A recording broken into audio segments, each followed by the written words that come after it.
où étaient les actuels 10 meilleurs joueurs du monde il y a 5 ans. Ouais, dans cette vidéo, on va faire une petite rétrospective, un petit bond dans le passé, pour essayer de retracer le parcours, pour essayer de voir le chemin parcouru par les actuels 10 meilleurs joueurs du monde.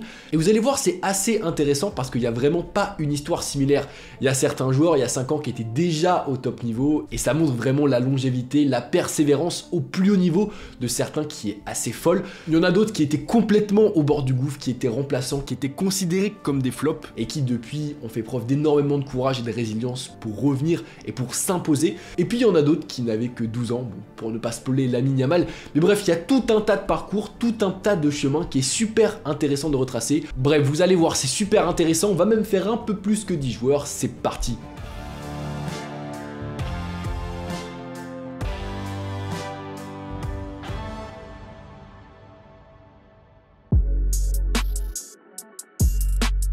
Et qui de mieux pour commencer cette vidéo qu'un joueur qui est actuellement considéré comme l'un des tout meilleurs défenseurs au monde, en tout cas c'est l'un des plus féroces, Antonio Rüdiger, qui il y a 5 ans était dans une situation très compliquée. Car ouais, en 2019, l'Allemand évolue alors à Chelsea, sauf que pour cette saison 19-20, et bah pour lui ça se passe pas vraiment comme prévu.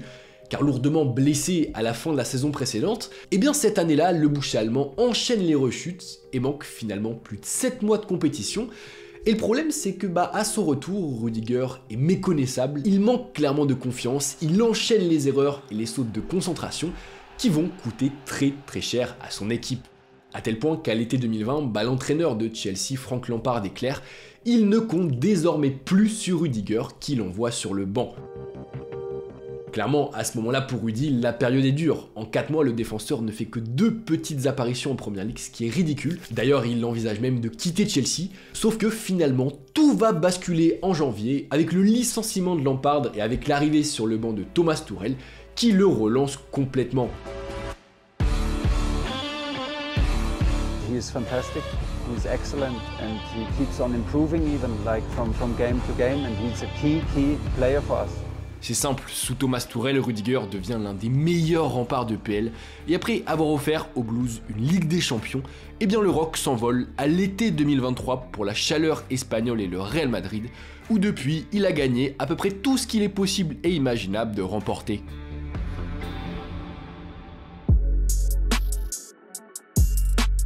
On continue avec un joueur qui a été l'une des révélations de la saison dernière, ça a vraiment été la saison de son explosion, et qu'est-ce que j'aime ce joueur, c'est Cole Palmer. Alors si on revient 5 ans en arrière, Palmer avait 17 ans, c'est-à-dire l'âge actuel de Lamine Yamal, sauf que pour lui, c'était un peu plus compliqué. En fait, à l'époque, il était déjà considéré comme un très grand espoir de l'académie de Man City. D'ailleurs, il a découvert le football professionnel en 2020, en Coupe de la Ligue anglaise. Et dans la foulée de ce premier match, ça s'est accéléré pour lui. Il a remporté la Youth League dans une finale où il a d'ailleurs marqué face à Chelsea. Sauf que malgré tout ça, malgré son talent, malgré ses performances, malheureusement, jamais il a réussi à s'imposer dans l'effectif pléthorique de City. Certes, il a fait quelques apparitions, il a gratté quelques minutes par-ci par-là, mais ça n'a jamais vraiment été suffisant. Et rapidement, c'est devenu frustrant pour lui. Lui, il avait envie de progresser, il avait envie d'avoir du temps de jeu, et malheureusement, à City, ce n'était pas possible pour lui. Et tout ça, ça l'a poussé en 2023 à prendre un très gros risque pour sa carrière, en décidant de faire ses valises direction Londres et Chelsea. Un Chelsea, je le rappelle, avec un projet très bancal.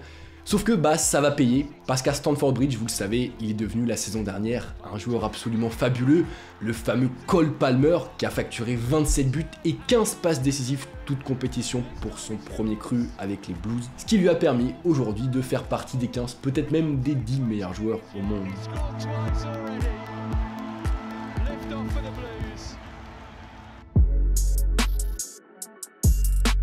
On continue avec le 3e du Ballon d'Or 2024. Il a parfaitement animé l'entrejeu et enchaîné les buts sous le maillot madrilène. C'est Jude Bellingham. Bon, je pense que vous le savez, Bellingham aujourd'hui n'a que 21 ans, mais pourtant, il y a 5 ans, il avait déjà fait ses débuts en pro.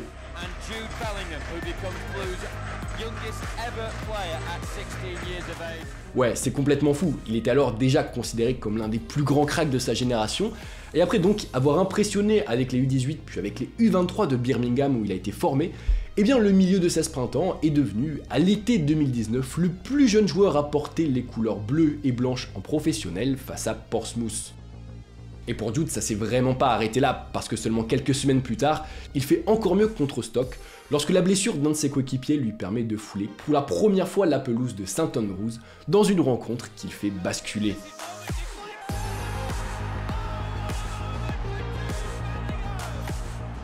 Grâce à ce but, Birmingham s'impose 2-1, et désormais la carrière professionnelle de Jude est lancée, car cette saison-là, le numéro 22 participe à 41 rencontres et enchaîne les performances XXL en Championship. Et ça lui permet, à l'issue de la saison, d'exploser aux yeux de l'Europe sous les couleurs de Dortmund.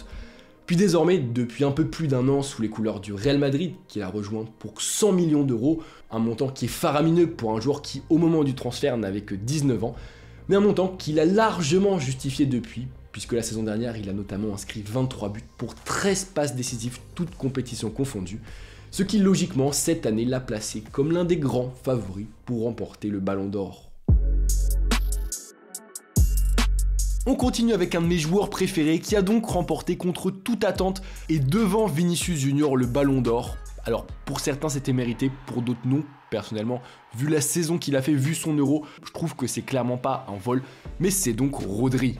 Et c'est intéressant parce qu'il y a 5 ans, l'esthète espagnol, il venait tout juste de passer un énorme cap dans sa carrière qui a d'ailleurs complètement fait basculer sa trajectoire, puisqu'à l'été 2019, il quitte l'Atlético Madrid après seulement une saison passée dans l'entrejeu des Colchoneros pour devenir officiellement un Sky Blues, moyennant quand même un petit chèque de 70 millions d'euros. Donc ouais, 70 millions d'euros pour un milieu de terrain, clairement à l'époque, c'était pas n'importe qui, c'était déjà un très très bon joueur. Sauf que sous les ordres de Pep Guardiola, il prend une envergure qui est complètement hallucinante. Je le connaissais, mais je pensais pas qu'il allait pouvoir devenir un joueur aussi fort, un joueur qui rend à ce point le football facile, le football fluide, bref, le meilleur milieu de terrain au monde, et même cette année, le meilleur joueur de la planète.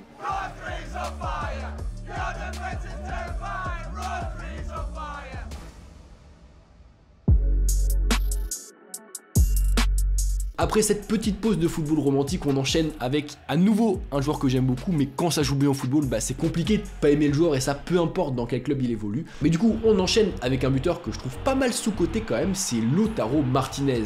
Et pareil, c'est archi intéressant parce qu'il y a 5 ans, Martinez, il venait à peine de découvrir l'Europe.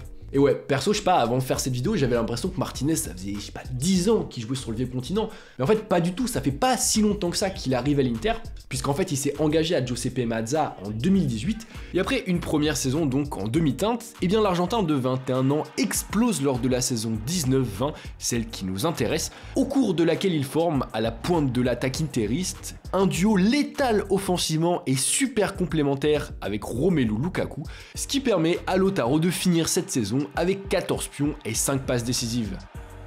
D'ailleurs, l'Inter était tellement solide en 2020 que l'équipe a longtemps cru au titre avant finalement d'échouer à une petite longueur de la Juventus. Après, pour en revenir à Lautaro, c'était pas parfait non plus. À ce moment-là, je me rappelle, on lui reprochait quand même pas mal son manque de régularité. Mais ce défaut, il l'a gommé dès la saison suivante, au cours de laquelle il a été excellent, et surtout au cours de laquelle il a mené l'Inter à son premier Scudetto depuis 11 ans, avec 17 buts et 10 passes défacturées en Serie A. Et depuis, la gâchette argentine n'a fait que confirmer, a enchaîné les saisons de haut vol, menant les siens jusqu'en finale de la Ligue des Champions, puis jusqu'à un nouveau titre la saison dernière, au cours de laquelle il a notamment terminé meilleur buteur et meilleur joueur de Serie A, ainsi que meilleur buteur de la Copa América qu'il a remporté avec l'Albi Céleste.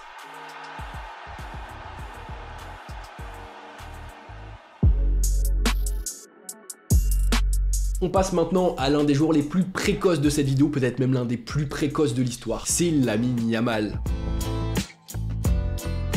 Bon, je pense que vous vous en doutez, étant donné qu'il n'a que 17 ans aujourd'hui, il y a 5 ans il était pas pro, il était vraiment pas du tout pro, et pour tout vous dire, il jouait même en U12 et ressemblait à ça. Ouais, c'est assez fou, d'ailleurs il y a pas mal de vidéos de lui à l'époque qui tournent, et déjà il faisait du sale à ses camarades.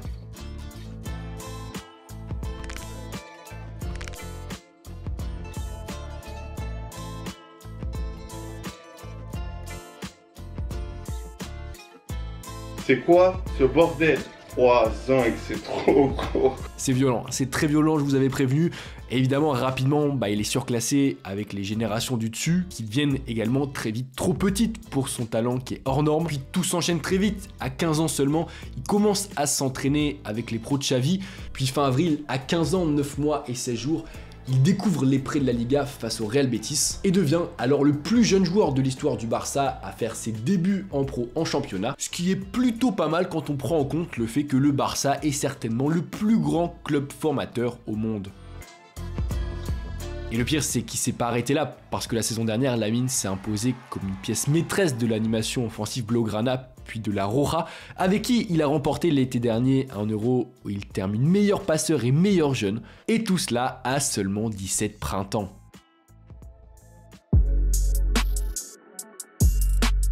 On enchaîne avec un autre joyau du football, un joueur encore une fois que j'adore voir jouer, et c'est Phil Foden.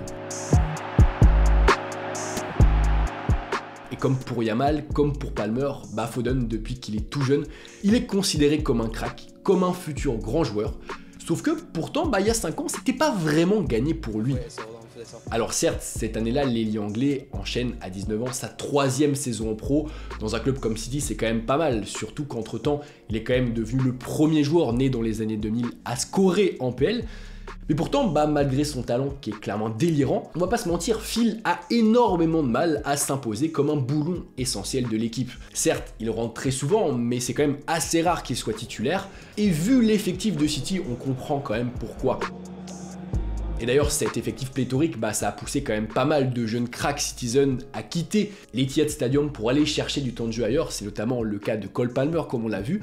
Sauf que c'est pas du tout ce que Foden va faire. Lui, il avait un rêve, c'était être titulaire dans son club de cœur City. Et pour réaliser ce rêve, il s'est accroché, il a travaillé, il a redoublé d'efforts à l'entraînement. Et ça a fini par payer. Car si ce cru 2019-2020 est plutôt mitigé, eh bien le néo-international anglais a profité à l'été 2020 du départ de David Silva pour prendre sa relève, ce qu'il a fait à merveille.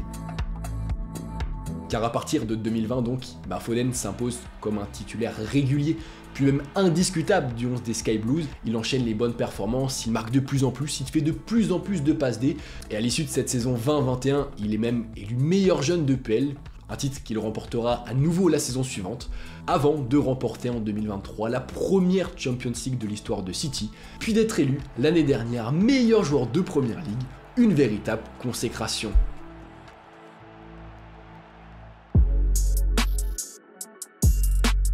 Fini avec les jeunes, maintenant on enchaîne avec un joueur qui est un peu plus âgé, c'est Carvajal. Alors il n'y a pas grand chose à dire, parce qu'il y a 5 ans, il était déjà titulaire au Real Madrid, il avait déjà 4 Ligues des Champions dans la besace.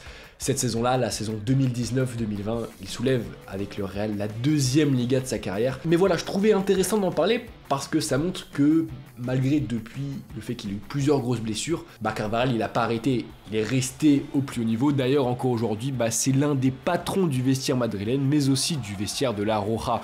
Et comme je l'ai dit, je trouvais ça intéressant d'en parler parce que ça montre à quel point c'est un modèle de longévité, c'est un modèle de résilience. Et justement, malheureusement, la résilience, il va en avoir vraiment besoin ces prochains mois, après la tragique blessure qu'il a subie en ce début de saison.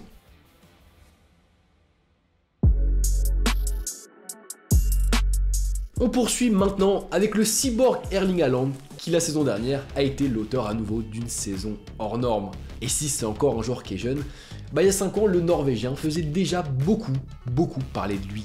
Arrivé en janvier 2019 à Salzbourg, après avoir éteint le championnat norvégien, le buteur de 19 printemps explose littéralement à partir de l'été, après notamment une Coupe du Monde U20 où il réussit l'exploit de claquer 9 buts en un match.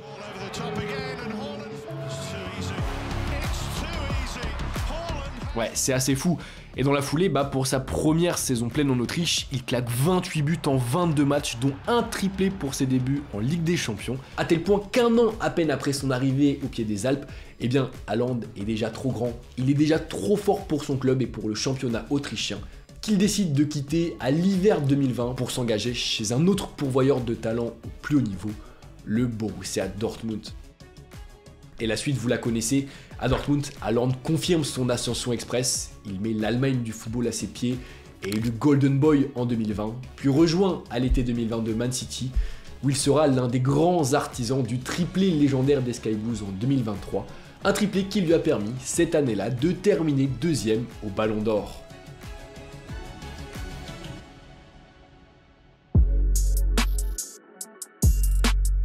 On continue avec le seul joueur français de cette vidéo, et évidemment c'est Kylian Mbappé, qui certes ces dernières saisons est de plus en plus critiqué, et pourtant il est encore toujours dans les 10, dans les 15 meilleurs joueurs au monde.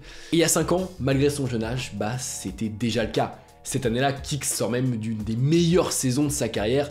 Après le sacre de la Coupe du Monde, il est stratosphérique avec Paris. Et malgré un très bon exercice 19-20 sur le plan comptable, avec une saison à 30 buts et 18 passes D en 37 matchs, toutes compétitions confondues. Je le répète, mais 30 buts et 18 passes D en 37 matchs. C'est un standard qui est absolument délirant. Mais pour autant, il n'en reste pas moins que dans le livre de la carrière d'Mbappé, cette saison, elle restera sûrement comme une des plus frustrantes de sa carrière. Car handicapé par une blessure en fin de saison, malheureusement Mbappé il peut presque pas participer à l'épopée parisienne jusqu'en finale de la Ligue des Champions. On se rappelle, en quart, il rentre en fin de match, en demi il joue mais il est diminué, et c'est pareil en finale. D'ailleurs ça se voit face au Bayern, il est très moyen, et je pense qu'encore aujourd'hui, que ça soit lui ou même les supporters parisiens, ils se repassent assez souvent cette action. Et enfin, on termine avec le joueur tant attendu, celui que beaucoup voyaient remporter le Ballon d'Or et qui finalement est arrivé deuxième, c'est Vinicius Junior. Et vous allez voir, c'est assez fou, parce que pour lui aussi, il y a 5 ans, c'était pas du tout la même mélodie qu'aujourd'hui. Car ouais, en 2019, Vinicius est alors à Madrid depuis seulement une saison, et le moins que l'on puisse dire, c'est que c'est alors très compliqué pour lui. Il se retrouve dans un vestiaire de star, il est au centre de l'attention, il subit beaucoup de pression, notamment parce qu'on voit en lui le nouveau Neymar. Et si les débuts sont plutôt bons, en mars 2019, tout bascule pour lui, avec une blessure au genou qui l'éloigne de moi des terrains. Et le problème, c'est qu'à son retour, c'est très dur. Il se retrouve face à la concurrence d'Hazard. En plus, le nouveau coach Zidane est pas trop fan de Vinicius, il est très souvent agacé par le manque de sang-froid du Brésilien dans le dernier geste, et du coup face à ça, il prend une décision assez claire, c'est d'envoyer Vini sur le banc. Et du coup, pendant cette saison 2019-2020, Vinicius, il est au fond du trou, il est remplaçant, il est en manque de temps de jeu, il est en manque de confiance, il est critiqué, il est qualifié de flop par la presse, et tout ça, ça mène en octobre 2020 à cette séquence assez lunaire. Bref, à ce moment-là, pour Vini, clairement, c'est pas la folie. D'ailleurs, je pense qu'il y a assez peu de personnes qui, à ce moment-là, auraient pu croire que 5 ans plus tard, le Brésilien serait l'un des grands favoris pour remporter le Ballon d'Or. Sauf que pourtant, après 2 saisons de travail acharné, après 2 saisons au cours desquelles le joueur a mis de côté son ego pour peu à peu remonter la pente en s'appuyant sur les critiques et sur l'adversité pour progresser, le feu follet s'est imposé à partir de 2021 comme l'un des tout meilleurs joueurs d'Espagne, puis même d'Europe, offrant 2 nouvelles Ligues des Champions à l'armoire à trophées du Real Madrid, une incroyable revanche. Et donc voilà l'équipe, c'est déjà la fin de cette vidéo, j'espère que vous avez apprécié, j'ai pris beaucoup de plaisir à retracer ces trajectoires, à fouiller un peu dans le passé. Moi j'espère que vous avez apprécié cette vidéo, j'espère que vous avez apprécié cette rétrospective, je n'ai plus de voix, je suis malade actuellement, j'ai mal à la gorge donc je n'ai plus de voix. En tout cas on se retrouve très prochainement pour une nouvelle vidéo, l'équipe c'était Val, peace.